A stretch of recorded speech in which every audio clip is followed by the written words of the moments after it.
Cuando enfrentamos el pecado, llamamos a la persona al arrepentimiento, la hacemos responsable de su impenitencia y nos regocijamos con ella en su arrepentimiento. Simplemente estamos haciendo en la tierra lo que se hace en el cielo.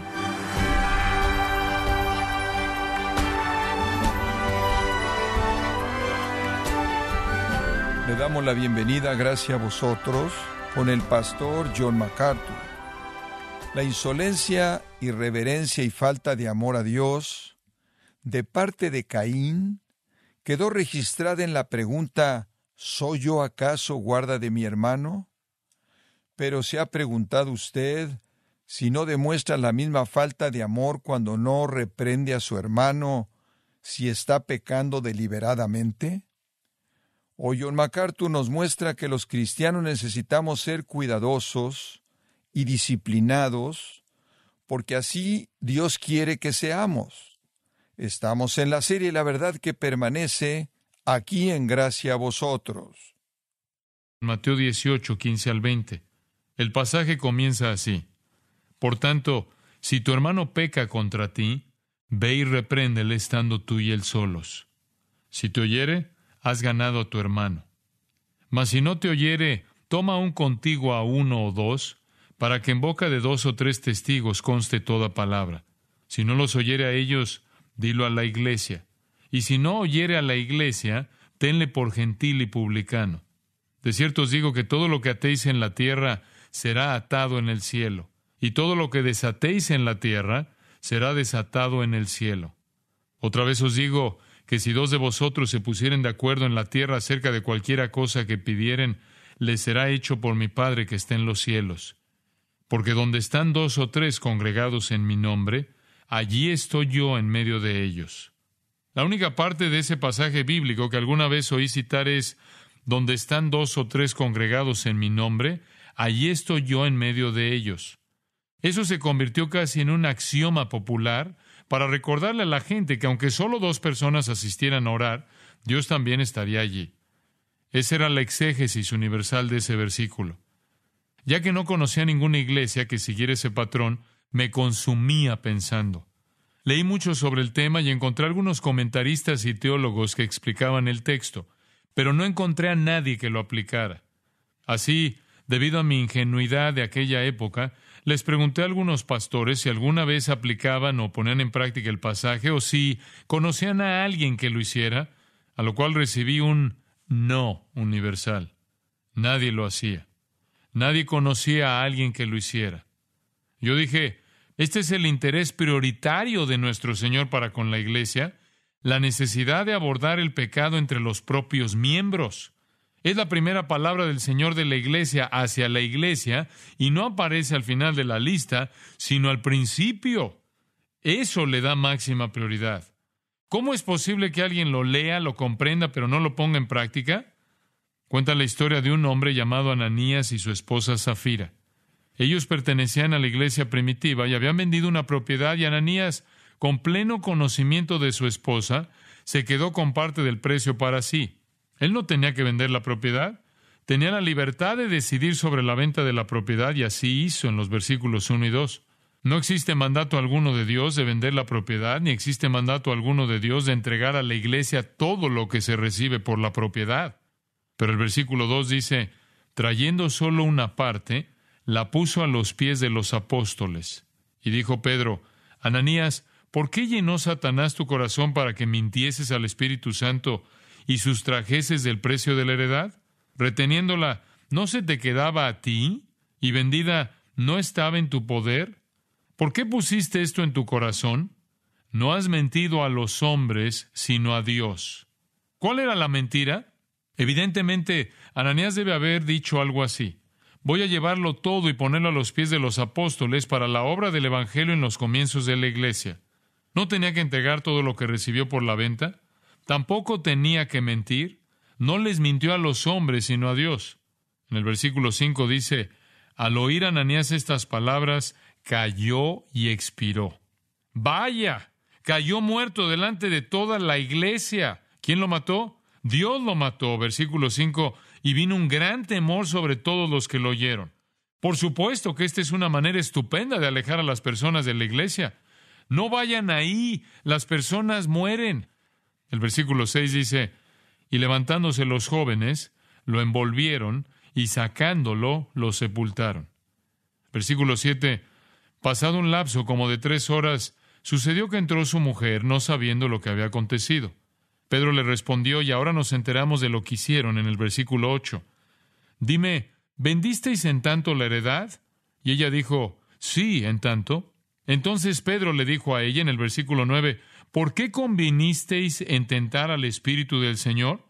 He aquí a la puerta los pies de los que han sepultado a tu marido y te sacarán a ti.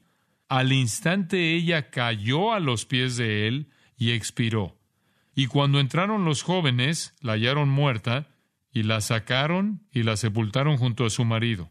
Y vino gran temor sobre toda la iglesia y sobre todos los que oyeron estas cosas. ¿Qué está tratando de hacer el Señor? ¿Por qué desde el mismo principio, en la primera iglesia en Jerusalén, el Señor hace algo tan dramático como ejecutar a 2 personas que le mintieron delante de la iglesia para que todo el mundo supiera que uno podía morir en aquel lugar? Eso no es lo que yo llamo dar la bienvenida. Luego, el resultado final es que debemos entender este pasaje. Así que veamos Mateo 18:15. ¿Cuál es el contexto? El contexto es la semejanza de los creyentes con los niños. Todas esas enseñanzas se hallan en los primeros 14 versículos. Y eso lleva a Jesús a enseñar que necesitamos ser disciplinados como a los niños. Eso no es una exageración. Todos entendemos eso, ¿no es verdad? Señor, líbrame de un hogar con niños sin disciplinar. Y tenemos muchos en estos tiempos. Los niños necesitan ser disciplinados. Cuando hacen lo que está mal hecho, necesitan que se les enfrente, que se les corrija y que se les restaure. La palabra de Dios misma hace eso. En 2 Timoteo 3:16 nos dice, es útil para enseñar, para redarguir, para corregir, para instruir en justicia. Efesios 5:26 dice que es la palabra la que lava. Por lo que es obra de la palabra purificar a la iglesia, enfrentando el pecado y mostrando el camino de obediencia y restauración. Eso es obra del Espíritu.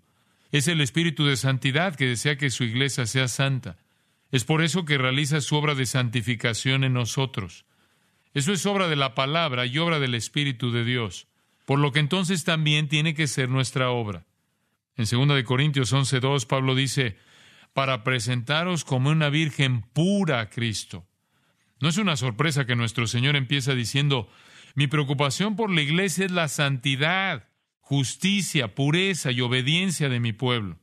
Creo que mi mayor pena acerca del estado de la iglesia hoy día es su falta de santidad y su acomodo a los no salvos. La impresión es que tenemos el poder de hacer crecer la iglesia por medio de nuestra inteligencia, nuestra ingeniosidad, nuestro estilo, nuestro encanto, nuestras palabras. En este momento en particular, había creyentes congregados en Capernaum que constituirían el cuerpo de personas redimidas con esta clase de responsabilidad.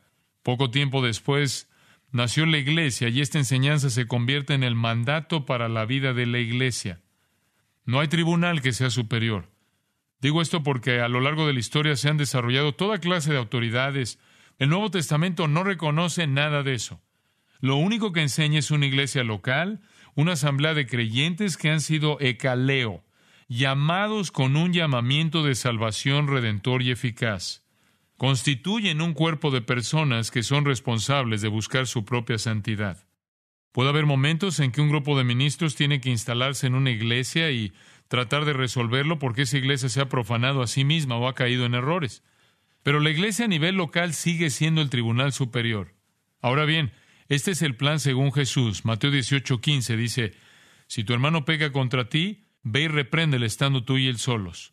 Eso está dicho de manera muy directa. Las personas dicen, ¿qué pecado? ¿En qué medida? La cuestión aquí es que Él no nos dice qué pecado y no nos dice en qué medida, porque cualquier pecado en cualquier medida es una profanación. Observen que Jesús dice que debemos mostrar a nuestro hermano su pecado en privado. Deberán hacerlo en privado. El versículo 15 dice, si te oyere. Eso significaría que respondió favorablemente al entender que sus acciones eran pecado. Se arrepiente de sus actos y quiere alejarse de ellos. Esa es la respuesta que buscamos. Entonces Jesús dice, has ganado a tu hermano. ¿Sabían ustedes que se puede perder a las personas dentro de la iglesia? Eso se da a entender aquí. Usted no puede restaurar algo si ya no se había perdido. Usted no puede ganarlo si no estaba perdido. La palabra ganar en griego es un término comercial usado en el contexto del mercado. Nos dice al principio cuál es el propósito de este enfrentamiento. El propósito es el de ganar al hermano. Algunas personas tienen la idea de que el objetivo de la disciplina de la iglesia es el de sacar a las personas de la iglesia. El objetivo es el de mantener a las personas en la iglesia puras. De hecho, la forma verbal ganado se utilizaba para referirse a la acumulación de riquezas. Cuando uno la usa en este contexto, la idea es la de un hermano pecador que es una pérdida para la hermandad. Cuando se restaura, es una ganancia. Es como una riqueza restaurada. Ahora, permítanme aclararles que las clases de pecados a los que nos estamos refiriendo son aquellos grandes defectos con los que luchamos y que tendemos a no abandonar y de los cuales no nos apartamos ni nos arrepentimos. Cuando una persona cae en esa clase de patrón de pecado, hemos perdido a esa persona como un hermano a consecuencia de ese pecado. Por eso vamos a restaurarlo porque tiene valor. ¿Por qué tiene valor? El Espíritu de Dios habita en él. Ha recibido dones del Espíritu Santo de tener su ministerio en la iglesia a todos los demás. Es un instrumento por medio del cual Dios puede hacer su obra en la iglesia y por medio de la iglesia al mundo. Esa es la idea inherente aquí.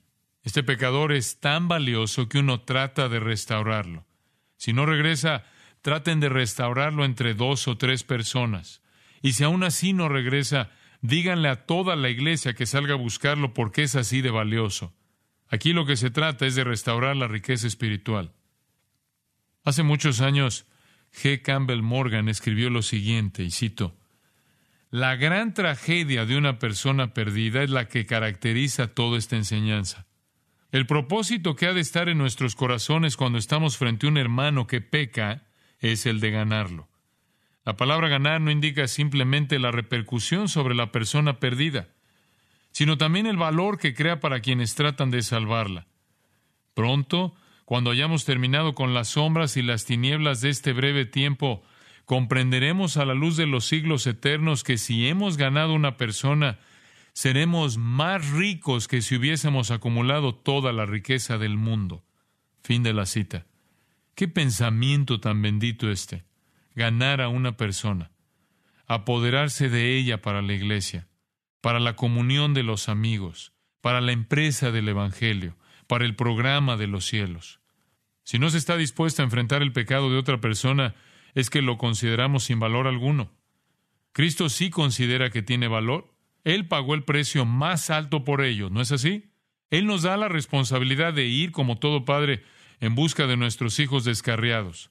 Nuestros hijos ya son grandes, pero cuando estábamos creando nuestros 4 pequeños, la disciplina era una rutina cotidiana en nuestra familia. Únicamente nuestro amor devoto por ellos era lo que nos impulsaba a hacerlo. Nuestro temor era que se perdieran para nosotros y para el reino.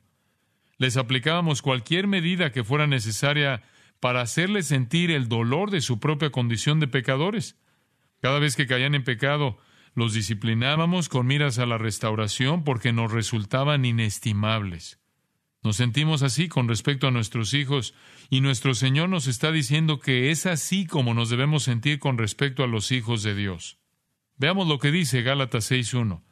Hermanos, si alguno fuere sorprendido en alguna falta, vosotros que sois espirituales, restauradle con espíritu de mansedumbre, considerándote a ti mismo, no sea que tú también seas tentado.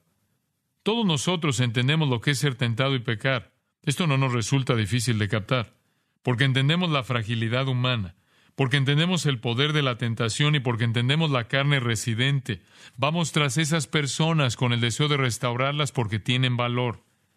La palabra que significa restaurar en griego, katartizo, significa reparar. Es un término médico que se utiliza para referirse a componer fracturas, soldar huesos o llevar extremidades dislocadas nuevamente a su sitio. Está claro que lidiar con el pecado no tiene que ver con echar a las personas de la iglesia, sino con restaurarlas a causa de su gran valor.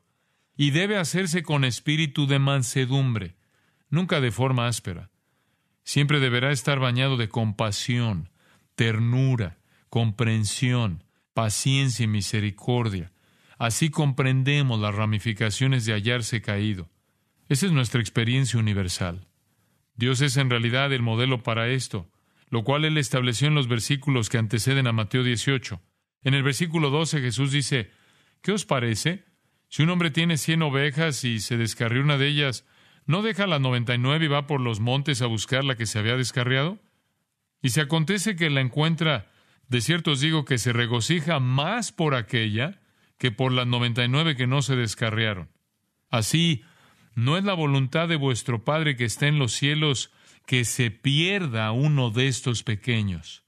Nosotros seguimos el patrón de Dios, que es el patrón de la restauración. Él va en busca de sus hijos pecadores para traerlos de vuelta.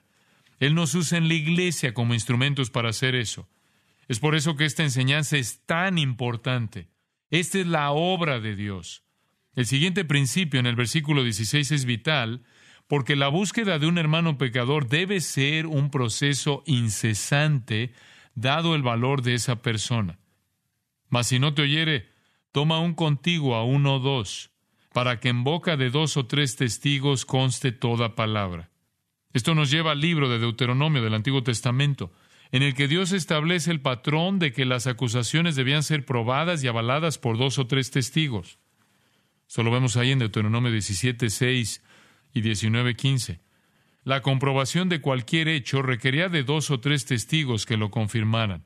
Ahora bien, si el creyente pecador al que nos enfrentamos no reacciona, tomamos 2 amigos y regresamos a enfrentarlo nuevamente para asegurarnos que todos los datos sean correctos y para volver a llamar a esa persona al arrepentimiento y la restauración. Se hace de manera colectiva, con la esperanza de que él o ella nos escuche y ganemos a nuestro hermano o hermana. Llegaremos a ese extremo con tal de ganarlo nuevamente. ¿Y si no nos escuchan tampoco? El versículo 17 dice, si no los oyere a ellos, dilo a la iglesia. ¿Es una broma? No, le decimos a toda la iglesia que esa persona está siguiendo un patrón de pecado. Cuando se lo decimos a la iglesia, ellos saben que hemos enfrentado a la persona pecadora en varias ocasiones. Se lo decimos a toda la iglesia para que puedan unirse contra él o ella. ¿Por qué llegamos a tal extremo? ¿Quién quiere enfrentar a un individuo a causa de sus pecados? Sin embargo, es un gesto noble. Muestra que nos preocupamos por la persona. Si podemos permanecer indiferentes ante el pecado de alguien, es que no nos importa. Si de verdad nos importa, no podemos ser indiferentes a su pecado. Les aseguro que nunca he sido indiferente a los pecados de las personas que amo. Quiero hacer todo lo posible por restaurarlas de cualquier forma que me sea posible. Y en la iglesia se nos llama a amarnos unos a otros sin restricción o límite alguno. No debería resultarnos difícil comprender por qué se lo decimos a toda la iglesia. La iglesia es un grupo de personas que son salvas, que han sido redimidas. Les hablamos acerca de esta persona, acerca de su pecado, sin caer en detalles morbosos, y luego las exhortamos a ir en su busca para traerle de vuelta. Así de valiosa resulta esa persona. Ahora bien, si no escucha a la iglesia, no hay nada más que se pueda hacer. El versículo 17 dice, y si no oyere a la iglesia, tenle por gentil y publicano. Los publicanos eran las personas más despreciables y viles de la sociedad judía. Estos judíos en especial habían vendido su alma a Roma para comprar una franquicia de impuestos y así poder quitarle el dinero a su propio pueblo en beneficio de una nación pagana e idólatra. Se les trataba como a traidores, como a parias. Debemos tratar a un creyente pecador como a un no creyente si éste no regresa. ¿Qué significa eso? Significa que no los aceptamos en la comunión porque el pecado leudará a la iglesia. La iglesia tiene que proteger su santidad. Y en un esfuerzo por proteger su santidad, llama a aquellos pecadores que profesan el cristianismo a renunciar al pecado. Si el pecador no reacciona, entonces enviamos a 2 o 3. Si con esto no conseguimos que reaccione, entonces se lo decimos a la iglesia y toda la iglesia va en su busca. Y si eso no lo trae de vuelta, entonces echémoslo fuera. 1 Corintios 5, 6 es un recordatorio importante. Nos dice, ¿no sabéis que un poco de levadura leuda toda la masa? No podemos permitir que las influencias pecaminosas se instalen cómodamente en la iglesia. Solo puedo decirles que yo, personalmente, si fuera alguien que profesa el cristianismo pero que quiere vivir en pecado, ¿no querría venir a esta iglesia? ¿No querría el sufrimiento? Eso sucede. Tenemos personas que profesan a Cristo, luego desarrollan un patrón de pecado, los enfrentamos y lidiamos con ellos, pero se van. Les hablaremos de ellos cuando nos reunamos a la mesa del Señor. La mayor parte de la disciplina interna de la iglesia nunca llega a la mesa del Señor. El enfrentamiento y la restauración por lo general ocurren de manera individual en las familias, entre los amigos y otros miembros de la iglesia. Ahora ustedes me dirán, John, esto es difícil de hacer. Así es, pero no es una enseñanza difícil de comprender. Recordemos al apóstol Pablo, que enfrentó nada menos que a Pedro. Incluso tuvo que enfrentarse con él cara a cara. Gálatas 2:11 dice, pero cuando Pedro vino a Antioquía, le resistí cara a cara porque era de condenar. ¿Se imaginan eso? ¿Enfrentarse a Pedro?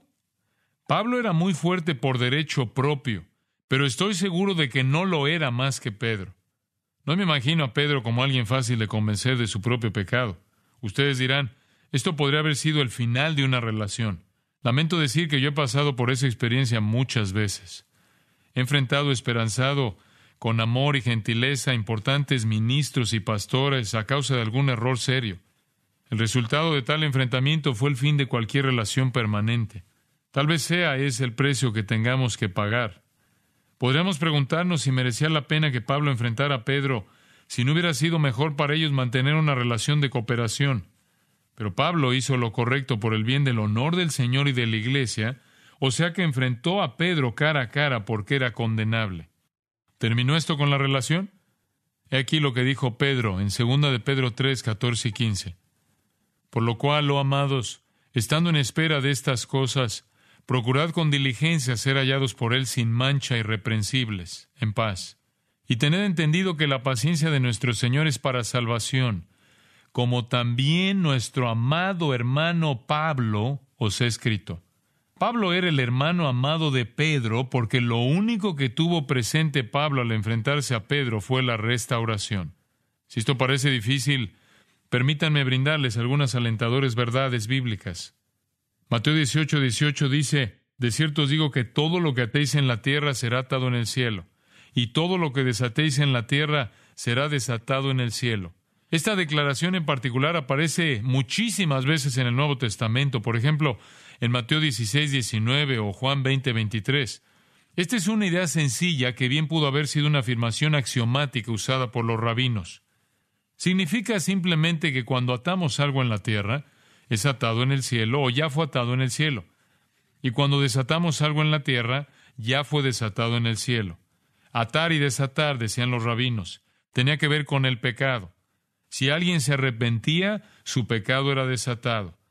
Si alguien no se arrepentía, quedaba atado a sus pecados. Por tanto, cuando enfrentamos a un pecador y éste no se arrepiente, y decimos que está atado a su pecado, el cielo ya hizo ese juicio. O cuando enfrentamos a un pecador y el pecador se arrepiente y decimos que fue desatado de su pecado, tenemos revelación bíblica que dice que si uno se arrepiente será desatado de su pecado. Cuando decimos que alguien fue desatado de su pecado, solo estamos diciendo en la tierra lo que ya declaró el cielo. El principio en conclusión es el siguiente. Cuando enfrentamos el pecado, llamamos a la persona al arrepentimiento. La hacemos responsable de su impenitencia y nos regocijamos con ella en su arrepentimiento. Simplemente estamos haciendo en la tierra lo que se hace en el cielo. Podemos orar, como dice Mateo 6:10, hágase tu voluntad, como en el cielo, así también en la tierra. Y he aquí una forma en que podemos ponerlo en práctica. El cielo ya ha pronunciado el veredicto de que alguien está atado al pecado o de que alguien fue desatado del pecado. Solo estamos reflejando al cielo cuando hacemos lo mismo. El versículo 19 dice, otra vez os digo, que si 2 de vosotros se pusieren de acuerdo en la tierra acerca de cualquiera cosa que pidieren, les será hecho por mi Padre que está en los cielos. Esto significa que cuando 2 o 3 se reúnen y afirman el arrepentimiento de alguien y el cielo está de acuerdo, Podemos pedir al Señor que lo limpie y lo restaure, y Él así lo hará. Si no se arrepiente, por supuesto, y el cielo está de acuerdo, podemos pedir al Señor que lo castigue y discipline, y Él así lo hará. En otras palabras, estamos haciendo la obra del cielo. Estamos haciendo la obra del Padre. El propio Jesús tiene la última palabra en el versículo 20, donde están 2 o 3 congregados en mi nombre, allí estoy yo en medio de ellos. Ahora bien, este versículo no trata sobre cuántas personas hacen falta para que Dios se manifieste en una reunión de oración. El contexto es una situación de disciplina. Donde 2 o 3 estén congregados significa que el proceso prescrito está en marcha y el Señor está en medio de esto. La iglesia nunca está más en armonía con el cielo, más en armonía con el Padre y más en armonía con Cristo mismo que cuando lidia con el pecado.